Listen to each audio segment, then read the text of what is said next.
Does your radio station run billboards around town? Or maybe you've wanted to run billboards around town for your radio ministry, but the cost is a little too much and just hard to track. Is it effective or not? Well, I have got a digital solution for you. I'm pretty excited about this. I share a quick story of my experience of trying to use digital practices, digital marketing to reach a radio listener in their car. It was about 4 or 5 years ago. I was at K-Love and we had just launched a brand new signal in the Chicago market.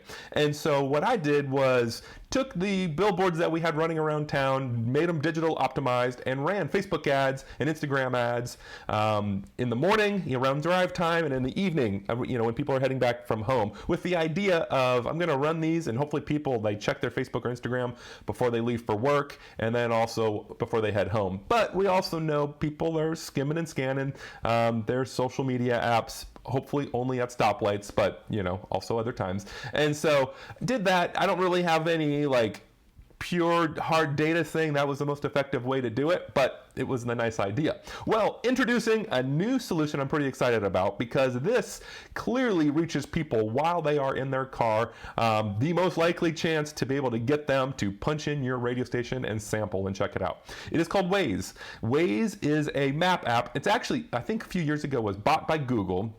And what Waze is basically is Google Maps plus crowdsourced, community-sourced insights. And so people are driving along all around your city, and when they see an accident, a speed trap, anything, a hazard on the road, they tag it. And so Waze has made it really safe for drivers to be able to do this and share this information, and they aggregate all that data. And so it kind of makes a fun driving experience, but also just helps you avoid different hazards. I've used it around town here in Nashville.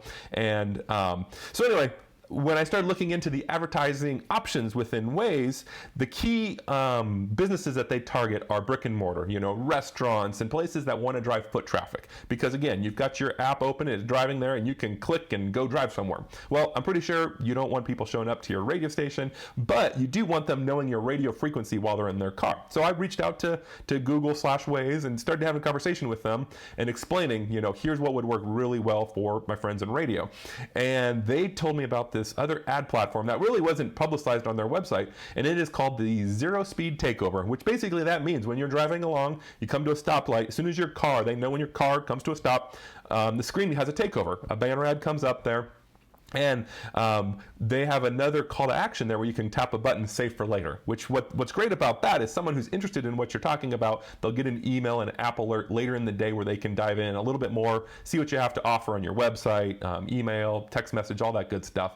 But the key thing here is you're reaching people actively in their car driving. I tested it around town here, even when I was on the freeway here in Nashville during drive time and traffic. When you come to a stop in a traffic jam, it pops up. And so I've been doing this, got some experience running these ads now with Shine FM. They've recently changed over to Bright FM, working with Aaron over there.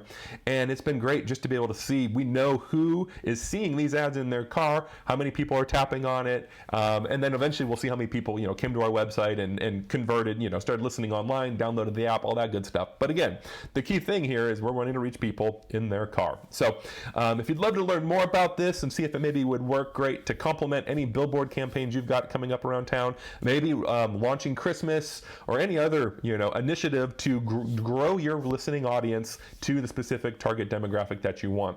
I'd love to chat more and help you out. You can reach out to me anytime. It's digital@mattmunt.com. One more thing I think you might be interested in. Zach over at Way FM, I think it was back in 2017, so way ahead of the curve, created the step-by-step voice automation and the voiceover for the Waze app using the Wally show, and it is pretty cool opportunity if you wanted to do that with your morning show, your radio DJs. And Zach's got a lot of good insights as far as what worked well, what didn't. And also since 2017, the Waze app has exploded and is way more user base. So anyway, if you'd like to learn more about that, let me know in the comments, and maybe Zach and I will hop on a Zoom call, record it, and share some of his insights on what he learned, the best practices if you're going to spend the time to have your DJs do this. So anyway, be a kind of fun, cool thing for your morning show to do possibly. Anyway, comment below if you want to learn more about that.